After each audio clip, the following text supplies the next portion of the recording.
Hello রূপা, আমি এইমাত্র train থেকে নামছি। শ্বশুর আব্বার জন্য কিছু কেনাকাটা করলাম। হ্যাঁ গো, বাবার জন্য কি কিনেছো তুমি? এমন কিছু আবার এনো না বাড়িতে সবাই হাসাহাসি করে।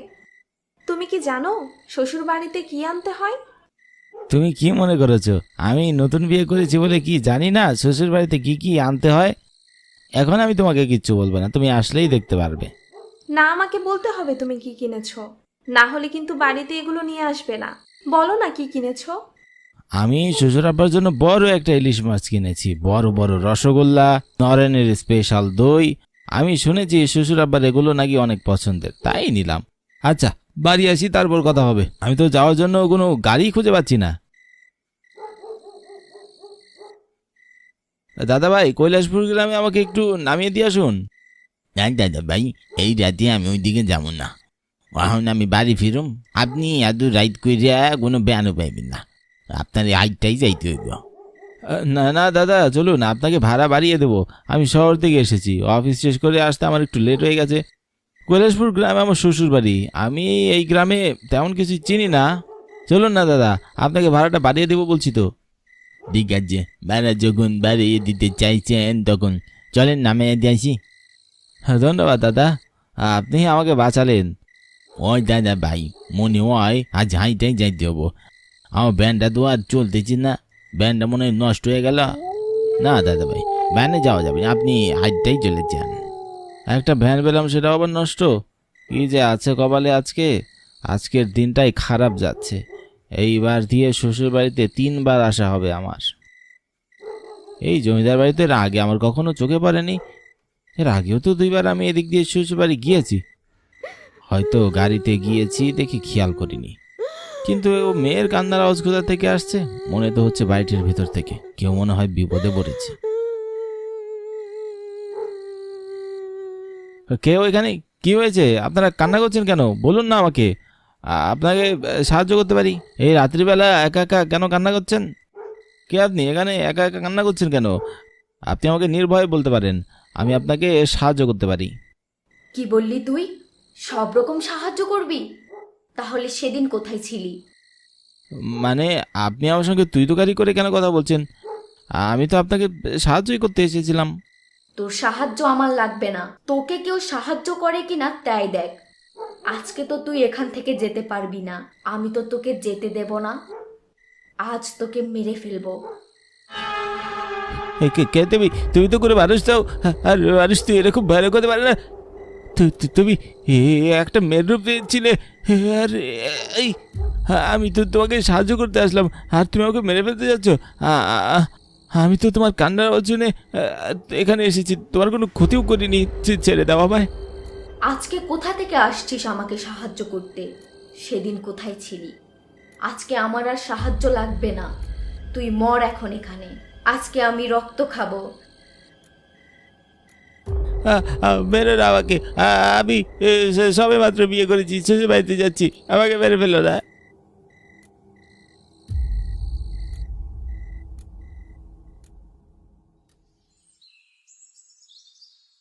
এই আমরা তো প্রতি বছরই বনভোজনের আয়োজন করি, এবার নতুন যাত্রা শুরু হয়েছে।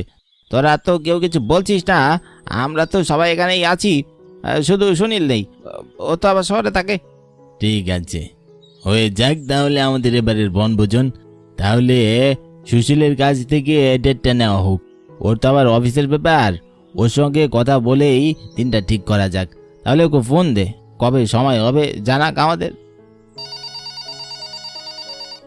হ্যালো, কিরে, কি খবর? এতদিন পর ফোন করলি। ভালো আছিস তো নাকি? পল্টু, নিকেশ, নিলয়, ওরা ভালো আছে তো? হ্যাঁ রে, সবাই ভালো আছে। তোর কি খবর বল দেখিনি? তুই তো শহরে গিয়ে একেবারেই ভুলে গেছিস আমাদের, আর গ্রামের দিক দিয়ে তো আসতেই চাস না, খুব ব্যস্ত থাকিস মনে হয়। হ্যাঁ রে, সে কি আর বলতে, অফিসের ব্যাপার তো বুঝতে পারিস, ব্যস্ত তো থাকতেই হয়। আর হ্যাঁ, আমি তোর সঙ্গে পরে কথা বলছি। হ্যাঁ, পরে ফ্রি হয়ে কল দেবো। দেখছিস হারামজাদাটা ফোনটা কেটে দিল। সারাদিন তো ব্যস্তই থাকে, ও ফোন দিলে ওর সঙ্গে কথা হবে। এখন আমরা পিকনিকের আয়োজনটা কোথায় করব সেটা নিয়ে আলোচনা করি। আমাদের এলাকায় একটা পুরনো জমিদার বাড়ি আছে, খুব নিরিবিলি জায়গা। পার্টিটা একদম জমে উঠবে। সেই বাড়িতে পিকনিক করলে মনে হয় ভালোই হয়। হ্যাঁ, সেটা তো খুবই ভালো হয়, কিন্তু সেখানে যেটা কি পারমিশন দেবে আমাদের? ওই বাড়িটা তো কেউ থাকে না, বাড়িটা তো বন্ধ। সেই জমিদার বাড়ি একজনের সঙ্গে আমার পরিচয় আছে, তাই সাথে কথা বলি দেখি।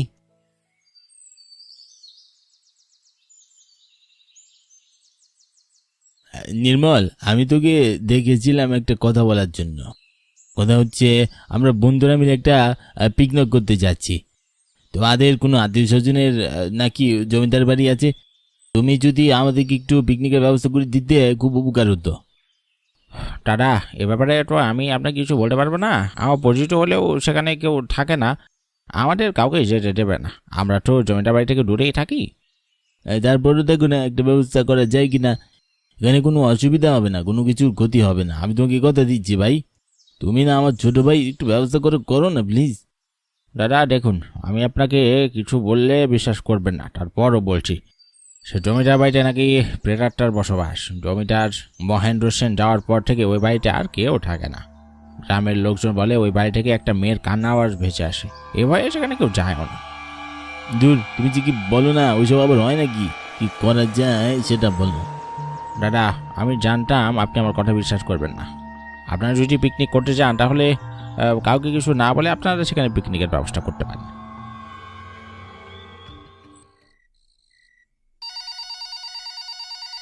হ্যালো সুশীল, বল। অবশ্যই তাহলে ফিরেই হলি? হ্যাঁ, তোকে জরুরি কথা বলার জন্য ফোন দিয়েছিলাম।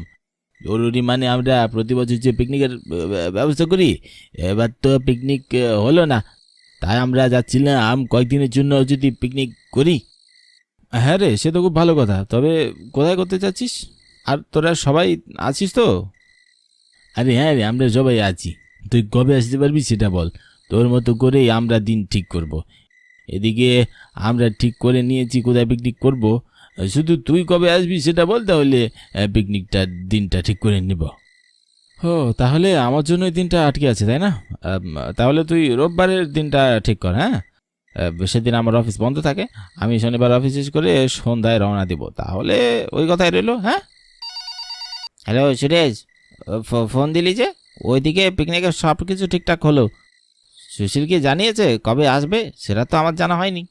আরে সেজন্যই তো তোকে ফোন দিয়েছি, তোকে একটা দায়িত্ব দেব, বুঝেছিস? পালন করতে পারবি তো? হ্যাঁ রে বল, দায়িত্ব পালন করতে পারবো। শনিবার সন্ধ্যায় সুশীল রওনা দেবে, স্টেশনে গিয়ে তোকে নিয়ে আসবি। এই দায়িত্বটা তোর থাকলো, কথা কিন্তু মনে মাথায় রাখিস।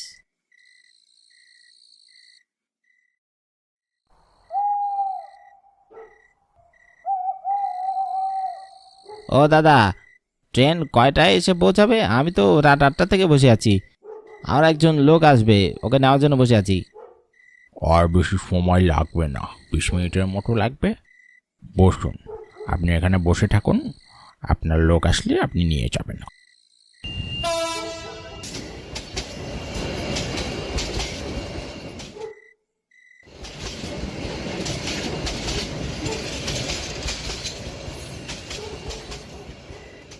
আরে পল্টু, যে কতদিন পর তোর সাথে দেখা হলো বলতো? তুই তো সেই আগের মতোই আছিস। কই আগের মতো? আমরা তো চাকরি বাকরি করি না গ্রামে, আর তুই থাকিস শহরে। তুই তো আরো ছাড়া হয়ে গেছিস, আবার বিয়ে থাও করে নিয়েছিস নাকি? হ্যাঁ রে হারাম দাদা, তুই তো এই সেই আগের মতোই আছিস। একবার জ্বালায় বাঁচি না, তুই আবার আরেকটা চিন্তা করছিস। হ্যালো বল্টু, সুশীল ট্রেন থেকে নেমেছে, যদি নামে তাহলে ওকে সাথে করে রঘু দাদা চায়ের দোকানে চলে আয়। ওকে আবার নিয়ে চায়ের দোকানে কেন যাব? জার্নি করে আসলে বাড়ি নিয়ে যাই, বিশ্রাম করুক। আরে না, ওকে বল আমরা স্টলে ওকে আসতে বলেছি। সুশীল, ওরা আমাদের চায়ের দোকানের ওখানে যেতে বলেছে, তোকে নিয়ে সেখানে যেতে বললো। আমি মনে করলাম তুই জানি টায়ার্ড, তুই রেস্ট কর। আরে আমি তো ট্রেনে ঘুমাতে ঘুমাতে এসেছি, কতদিন পর তোদের সাথে দেখা হলো আমার। চল চল, কিছুক্ষণ আড্ডা দিয়ে আসি। আরে গ্রামের পরিবেশটা কত সুন্দর, তোরা কত শান্তিতে থাকিস, আর আমি সারাদিন বন্ধ ঘরে এসির মধ্যে বোরিং হয়ে যাই। প্রকৃতির এত সুন্দর হাওয়া কতদিন পর গায়ে লাগলো বলতো? তা আমার সাথেই ঠিকই বলছিস, আমরা গ্রামের সুন্দর হাওয়া শরীরে লাগাতে পারি। তুই তো সুন্দরী বউ পেয়েছিস, তোর আর কি দরকার? তুই তো আমাদের আগেই বিয়ে করে ফেললি, তোর আর গ্রামের হাওয়ার কি দরকার? আরাম জাদা, তোরা তো সবাই মিলে আমার পিছে লেগে গেছিস আসার পর থেকে। তা তোরা কি বিয়ে থাক করবি না? বাকি সব কথা তোদের পিকনিকের আয়োজন কোথায় হয়েছে? হ্যাঁ, আমাদের পুরনো জমিদার বাড়ি, খুব নিরিবিলি জায়গা। কাল সন্ধ্যা 7টায় সেখানে তোরা সবাই চলে আসিস। আচ্ছা, তাহলে আমরা সবাই চলে যাই।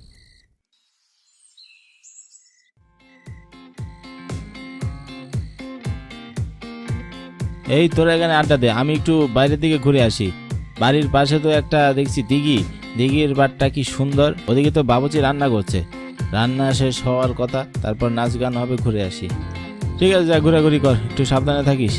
বাড়িতে তো অনেক পুরনো, এদিক ওদিক দেখে চলাফেরা করিস, সাপ টাপ থাকতে পারে। ঠিক আছে, আমি শহরে থাকি বলেই কি কিছু চিনি না নাকি? আমিও তো এই গ্রামেরই ছেলে নাকি?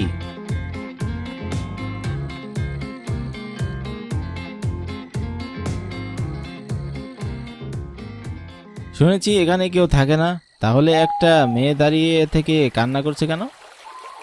তুমি এখানে কেন এসেছো এত রাতে?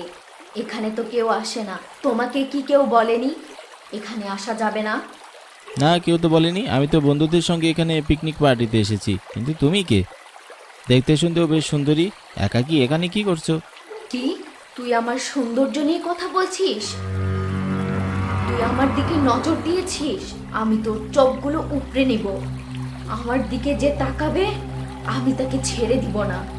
আজকে তো তোর চোখ উপড়ে নিব। সেই দিন আমি ওর চোখ উপড়ে নিতে পারিনি তো কি হয়েছে? আজকে তো তোকে আমার হাত থেকে কেউ বাঁচাতে পারবে না। তুই আজকে আমার দিকে নজর দিয়েছিস। সুরেশ, বল্টু, নিখিল, বাঁচা আমাকে।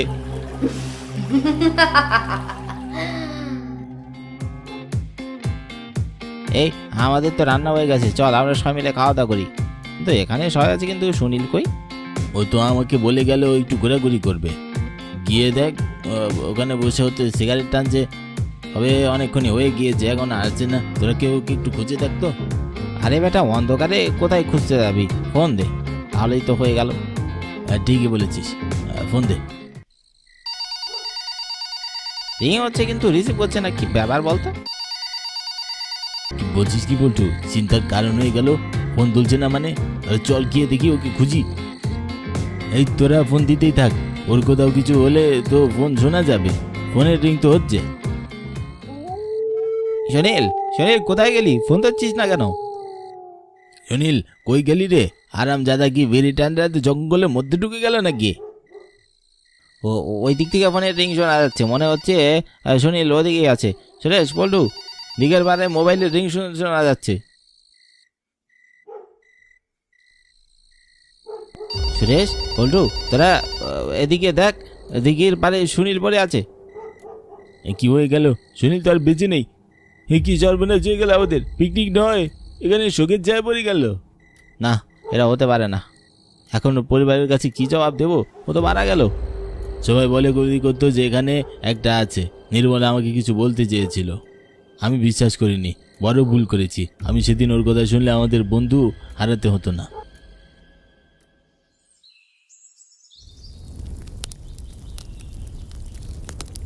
সুরেশ, বল্টু, নিখিল, তোরা তো আমার ছেলের লগেই ছিলি। গতকালই আইসে শহর থেকে। আমার অবস্থার কথা তোরা তো জানিস সবাই। কত কষ্ট করে ছেলেটারে বড় করেছি।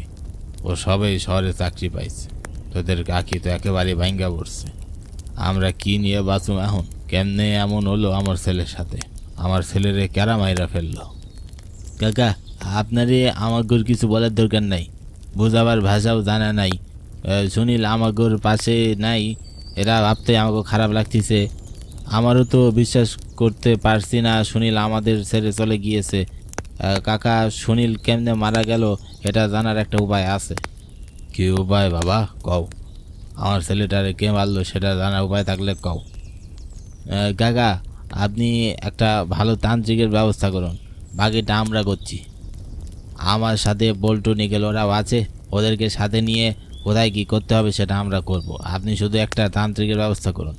সুনীলের মৃত্যু কোনো আত্মার দ্বারা হয়েছে। ওই নির্জন বাড়ি যে আমাদের পিকনিকের ভয়াবহ একটি রাত হবে সেটা বুঝে উঠতে পারিনি।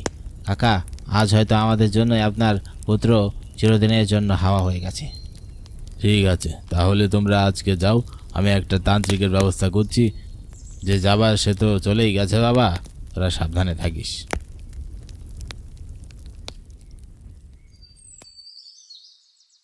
বলুন কেন এসেছেন আমার কাছে? কি সমস্যা আপনার? গতকাল আমার ছেলে মারা গিয়েছে।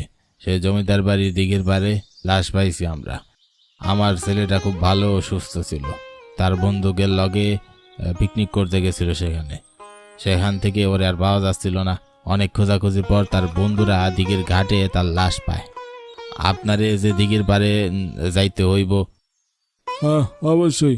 যদি আত্মা হয়ে থাকে তাহলে তো কাউকেই ছাড়া যাবে না। ঠিক আছে, রোববার সন্ধ্যায় আমি সেখানে যাব। ঠিক আছে, তাহলে ওই কথাই থাকলো। কে কে আসছিল এখানে গতকাল?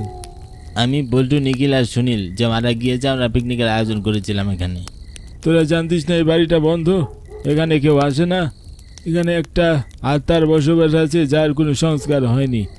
আমার সামনে নিয়ে আসতে হবে, তাহলেই জানা যাবে সেখানে কিভাবে তার আত্মাটা আটকা পড়েছে। আমাকে একটা যজ্ঞ করতে হবে। আজ আমি বাড়ি যাই, রাতে যজ্ঞ করে কাল সকালে এখানে আসবো। তুই এখানে বসবাস করছিস আর এভাবে নিরীহ মানুষদের মারছিস কেন? আজকে তোকে আমার সামনে আসতেই হবে, নাহলে আমি তোকে আগুনে পুড়িয়ে দেব, মন্ত্র দিয়ে জ্বালিয়ে দেব। না না না না, আমাকে আগুন দিয়ে পোড়াবেন না, আমাকে মন্ত্র দিয়ে যন্ত্রণা দিবেন না। আমি তো আমার আত্মার মুক্তি চাচ্ছি। আমার অতৃপ্ত আত্মা তো ঘুরে বেড়াচ্ছে, শান্তি পাচ্ছে না বলেই আমি যাকে সামনে পাই তাকেই মেরে ফেলি। আমাকে আমার আত্মার মুক্তি করে দিলেই আমি আপনার সামনে যাব। ঠিক আছে, তোর আত্মার মুক্তি দেওয়া হবে, কিন্তু তোর আত্মা এই দিকের বাড়ি কি করছে? আমার আত্মার কোনো সংস্কার করা হয়নি। আমাকে মেরে এই দিঘির পাড়ে পুঁতে দেওয়া হয়েছে। এজন্য আমার আত্মা এখানে আটকা পড়ে আছে, এখানে ঘুরে বেড়াচ্ছে। আমার অতৃপ্ত আত্মার সামনে যে পড়ে তাকেই মারা পড়তে হয়। কে তোমাকে মেরে পুঁতে রেখেছে? কে আমাকে মেরেছে তাহলে শুনুন। তোকে আমি যে প্রস্তাব দিয়েছি সেটা বলছি রাজি হয়ে যা, তাহলে কিন্তু ভালো হবে না। তুই দেখতে শুনতে খুব সুন্দর। আমার এই বয়সে অনেক মেয়ে দেখেছি, তারা আমার কাছে এসেছে, কিন্তু তোর মতো এত সুন্দরী মেয়ে আমি দেখিনি। আপনি যেগুলো মেয়ের কথা বলছেন, আমি ওইরকম মেয়ে না। আমি আপনার কাছে যে কাজে এসেছি সে কাজটা আমাকে করে দিন, আমি এখান থেকে চলে যাব। তোর কাজটা আমি করে দেবই, তার অনেক কিছু দেব, শুধু তুই আমার কথায় রাজি হয়ে যা। দেখুন সাহেব, আমি কিন্তু শহরে পড়াশোনা করা মেয়ে। আমি কিন্তু সবাইকে সব কিছু বলে দেব। আপনি কিন্তু আমার সঙ্গে বেশি বাড়াবাড়ি করবেন না। তুই তো ভারী বেয়াদব মেয়ে দেখছি, আমার মুখের উপর কথা বলছিস। তুই এখান থেকে বেরিয়ে আসতে পারলে তো তোকে আমি এখানেই মেরে ফেলবো, এমনভাবে মারবো কোনো আওয়াজ বের হবে না। এই বলেই আমার মুখ বেঁধে ফেলে কাপড় দিয়ে সেখানে আমাকে আঘাত করে, আর আমি সেখানেই মারা যাই। আর আমার লাশ নিয়ে এসে দিঘির পাড়ে পুঁতে দেয়। আমি মহেন্দ্রকেও মারতে গিয়েছিলাম। এই তো এখান থেকে তার পরিবার নিয়ে পালিয়ে গেছে বহু বছর আগে। আপনার কাছে আমার একটা অনুরোধ, দিঘির পাড়ে আম গাছের নিচে আমার লাশ রাখা আছে, লাশটি উঠিয়ে সংস্কার করুন, তাহলে আমি এই দুনিয়া ছেড়ে চলে যাব।